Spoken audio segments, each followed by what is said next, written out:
If you haven't heard about Anchor, it's the easiest way to make a podcast. Let me explain. It's free. There's creation tools that allow you to record and edit your podcast right from your phone or computer. Anchor will distribute your podcast for you so it can be heard on Spotify, Apple Podcasts, and many more. You can make money from your podcast with no minimum listenership. It's everything you need to make a podcast in one place.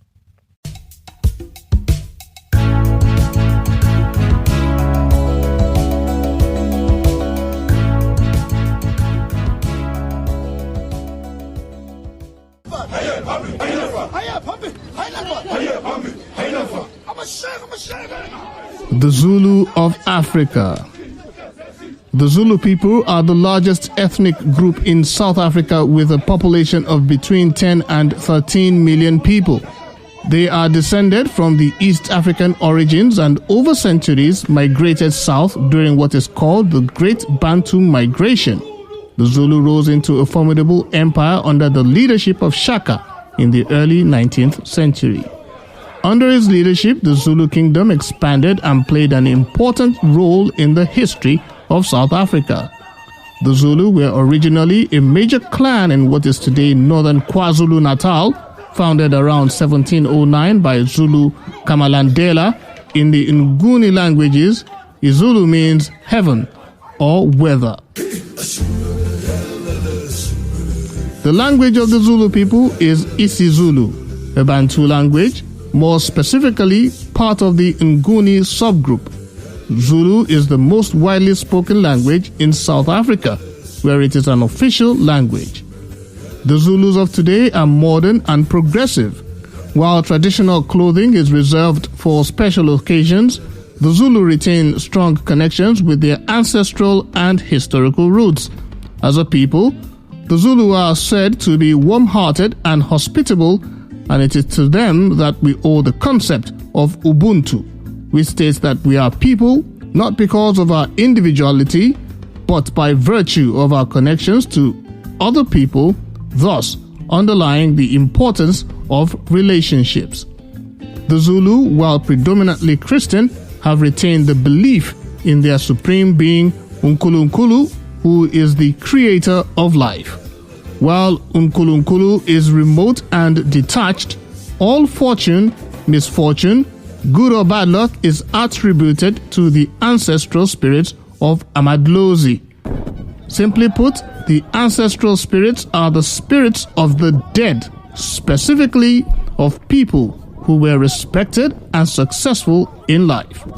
By giving sacrifices to the ancestral spirits, the Zulu people seek to influence their lives on a day-to-day basis, and all marriages or births are marked by sacrificial offerings.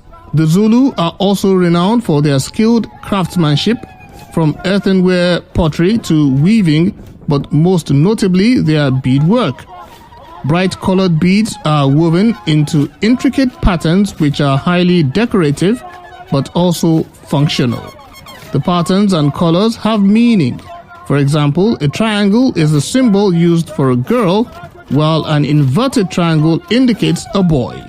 Joined triangles, tip to tip, indicate a married man, while triangles joined base to base is a married woman. Each color comes replete with the duality of life and has both a negative and a positive connotation. For example, red is for love and passion, but can also represent anger and heartache. Similarly, blue is the color of faithfulness and request, but also of hostility and dislike. The symbolism is complex and unique, while also being functional and beautiful. It is no wonder then that curio shops from airports to cultural villages and tourist attractions around the country are all stocked with Zulu beadwork curios. The Zulu nation is a proud one. They have open cultural villages such as Shaka land in KwaZulu-Natal, where you can experience their culture firsthand.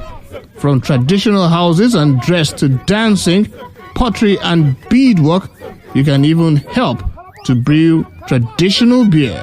But don't forget, the real Zulus are the ones you meet at lodges, as guides, and on the South African streets.